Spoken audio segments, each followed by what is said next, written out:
ಶ್ರೀ ಗುರು ಬಸವಲಿಂಗಾಯ ನಮಃ. ಇವತ್ತು ನಾನು ರವೆಯಿಂದ ಹಪ್ಪಳ ಯಾವ ರೀತಿ ಮಾಡೋದು ನೋಡೋಣ ಬನ್ನಿ. ವರ್ಷವಿಟ್ಟರೂ ಹಾಳಾಗೋದಿಲ್ಲ ಈ ಹಪ್ಪಳ. ತುಂಬಾ ಸುಲಭವಾಗಿ ಮಾಡ್ಕೊಳ್ಬೋದು. ಮೊದಲು 1 ಕಪ್ ಸಣ್ಣ ರವೆಯನ್ನು ತೆಗೆದುಕೊಳ್ಳಿ. ಇದಕ್ಕೆ ಇವಾಗ ಒಂದು ಪಾತ್ರೆಗೆ ಯಾವ ಅಳತೆಯಲ್ಲಿ ನಾವು ರವೆ ತೆಗೆದುಕೊಂಡಿದ್ದೇವೆ ಅದೇ ಅಳತೆಯಲ್ಲಿ 6ರಷ್ಟು ನೀರನ್ನು ತೆಗೆದುಕೊಳ್ಳಿ. ವಿಡಿಯೋ ಕೊನೆವರೆಗೂ ನೋಡಿ, ನಿಮಗೆ ಅರ್ಥವಾಗುತ್ತದೆ. ಒಂದು ಹಪ್ಪಳ ಮುರಿಯುವುದಿಲ್ಲ. ತುಂಬಾ ಸುಲಭವಾಗಿ ಈ ಹಪ್ಪಳ ಮಾಡ್ಕೊಳ್ಬೋದು.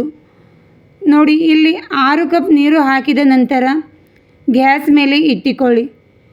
ಗ್ಯಾಸ್ ಮೇಲೆ ಇಟ್ಟಿದ ನಂತರ ಅದೇ ಪಾತ್ರೆಗೆ ಅರ್ಧ ಸ್ಪೂನ್ ಅಜಿವಾನ್, 1 ಸ್ಪೂನ್ ಜೀರಿಗೆ, 2ರಿಂದ 3 ಸ್ಪೂನ್ ಬಿಳಿ ಎಳ್ಳು, ಅರ್ಧ ಸ್ಪೂನ್ ಪಾಪಡ್ ಖಾರ, ರುಚಿಗೆ ತಕ್ಕಷ್ಟು ಉಪ್ಪನ್ನು ಸೇರಿಸಿಕೊಳ್ಳಿ.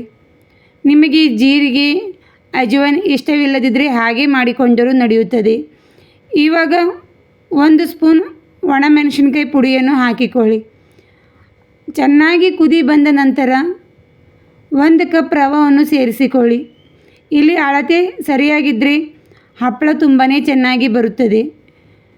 ನೋಡಿ, ರವೆ ಹಾಕಿದ ನಂತರ ಚೆನ್ನಾಗಿ ಮಿಕ್ಸ್ ಮಾಡಿಕೊಳ್ಳಿ. ಗಂಟಿಲ್ಲದ ಹಾಗೆ ಚೆನ್ನಾಗಿ ಮಿಕ್ಸ್ ಮಾಡಿ ಕುದಿಸಿಕೊಳ್ಳಬೇಕು. ಒಂದು 4 ನಿಮಿಷ ಕುದಿಸಿದರೆ ಸಾಕಾಗುತ್ತದೆ. ರವೆ ಬೇಗ ಕುದಿಯುತ್ತದೆ. ನೋಡಿ, ಎಷ್ಟು ಬೇಗ ಗಟ್ಟಿಯಾಗಿ ಬಂದಿದೆ ನೋಡಿ. ಇದೇ ರೀತಿ ಚೆನ್ನಾಗಿ ಕುದಿಸಿಕೊಳ್ಳಿ. ನಿಮಗೆ ನನ್ನ ವಿಡಿಯೋ ಇಷ್ಟವಾದರೆ ಲೈಕ್ ಮಾಡಿ, ಫ್ರೆಂಡ್ಸ್ ಹಾಗೂ ಫ್ಯಾಮಿಲಿಗೆ ಶೇರ್ ಮಾಡಿ, ನನ್ನ ಚಾನಲ್ಗೆ ಸಬ್ಸ್ಕ್ರೈಬ್ ಆಗಿ.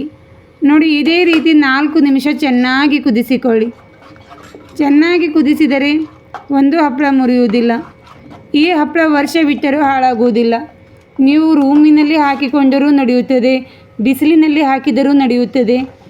ನೋಡಿ, ಜಾಗ ಇಲ್ಲದಿದ್ದರೆ ಫ್ಯಾನಿನ ಕೆಳಗೆ ಹಾಕಿಕೊಂಡರೂ ನಡೆಯುತ್ತದೆ. ಇಷ್ಟೊಂದು ಕುದಿಸಿದ ನಂತರ ಗ್ಯಾಸ್ ಆಫ್ ಮಾಡಿ ತಣ್ಣಗಾಗಲು ಬಿಡಿ. ತಣ್ಣಗಾದ ನಂತರ ಒಂದು 3 ಪಾತ್ರೆಗೆ ಹಾಕಿಕೊಳ್ಳಿ. ಇವಾಗ ಸ್ವಲ್ಪ ಕಲರನ್ನು ಹಾಕಿಕೊಳ್ಳಿ. ನಿಮಗೆ ಕಲರ್ ಇಷ್ಟ ಇಲ್ಲದಿದ್ದರೆ ವೈಟ್ ಕಲರಲ್ಲಿ ಮಾಡಿಕೊಂಡರೂ ನಡೆಯುತ್ತದೆ. ಸ್ವಲ್ಪ ಚೆನ್ನಾಗಿ ಕಾಣಿಸೋಕ್ಕೋಸ್ಕರ ಇಲ್ಲಿ ನಾನು ಕಲರ್ ಹಾಕ್ತಾ ಇರೋದು. ಚೆನ್ನಾಗಿ ಮಿಕ್ಸ್ ಮಾಡಿಕೊಳ್ಳಿ. ನಿಮಗೆ ಯಾವ ಕಲರ್ ಬೇಕೋ ಆ ಕಲರ್ ಹಾಕಿಕೊಂಡರೂ ನಡೆಯುತ್ತದೆ. ಇಲ್ಲದಿದ್ದರೆ ಹಾಗೆ ಮಾಡಿಕೊಳ್ಳಿ, ನಡೆಯುತ್ತದೆ. ನೋಡಿ, ಎಷ್ಟು ಗಟ್ಟಿಯಾಗಿದೆ ನೋಡಿ. ತಣ್ಣಗಾದ ನಂತರ ತುಂಬಾ ಗಟ್ಟಿಯಾಗುತ್ತದೆ. ನಿಮಗೆ ಯಾವ ಸೈಜಲ್ಲಿ ಹಪ್ಪಳ ಬೇಕು ಆ ಸೈಜಲ್ಲಿ ಹಪ್ಪಳ ಹಾಕಿಕೊಳ್ಳಿ. 2 ದಿವಸದಲ್ಲಿ ಈ ಹಪ್ಪಳ ತುಂಬಾ ಚೆನ್ನಾಗಿ ಒಣಗುತ್ತದೆ. ಬಿಸಿಲು ಜಾಸ್ತಿ ಇದ್ದರೆ ಒಂದೇ ದಿವಸದಲ್ಲಿ ಒಣಗುತ್ತದೆ. ನೋಡಿ, ಎಷ್ಟೊಂದು ಹಪ್ಪಳ ಆಗಿದೆ 1 ಕಪ್ ರವೆಯಲ್ಲಿ, ಹಾಗೂ ತುಂಬಾ ಚೆನ್ನಾಗಿ ಆಗುತ್ತದೆ.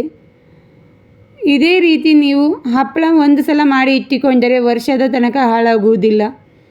ನೋಡಿ, ಸಾಯಂಕಾಲದವರೆಗೆ ಎಷ್ಟು ಚೆನ್ನಾಗಿ ಹಪ್ಪಳ ಒಣಗಿದೆ ಹಾಗೂ ಎಷ್ಟು ತೆಳುವಾಗಿ ಬಂದಿದೆ. ಇದೇ ರೀತಿ ನೀವು ಮಾಡಿಕೊಳ್ಳಿ. ನನ್ನ ವಿಡಿಯೋ ನಿಮಗೆ ಇಷ್ಟವಾದರೆ ಲೈಕ್ ಮಾಡಿ, ಶೇರ್ ಮಾಡಿ, ಹಾಗೂ ನನ್ನ ಚಾನಲ್ಗೆ ಸಬ್ಸ್ಕ್ರೈಬ್ ಆಗಿ. ನೋಡಿ, ಎಷ್ಟೊಂದು ಹಪ್ಪಳ ರೆಡಿಯಾಗಿದೆ ಅಂತ. ನೋಡಿ, ಮತ್ತೊಂದು ಹೊಸ ರೆಸಿಪಿಯೊಂದಿಗೆ ಸಿಗೋಣ ಫ್ರೆಂಡ್ಸ್. ಒಂದು ಸಲ ಈ ಹಪ್ಪಳ ರೆಸಿಪಿ ಟ್ರೈ ಮಾಡಿ, ನಿಮಗೂ ತುಂಬ ಇಷ್ಟವಾಗುತ್ತದೆ. ಹಾಗೂ ನಿಮ್ಮ ಫ್ಯಾಮಿಲಿಯಲ್ಲಿ ಮಕ್ಕಳು ತುಂಬ ಇಷ್ಟಪಡುತ್ತಾರೆ. ಧನ್ಯವಾದಗಳು. Thank you for watching.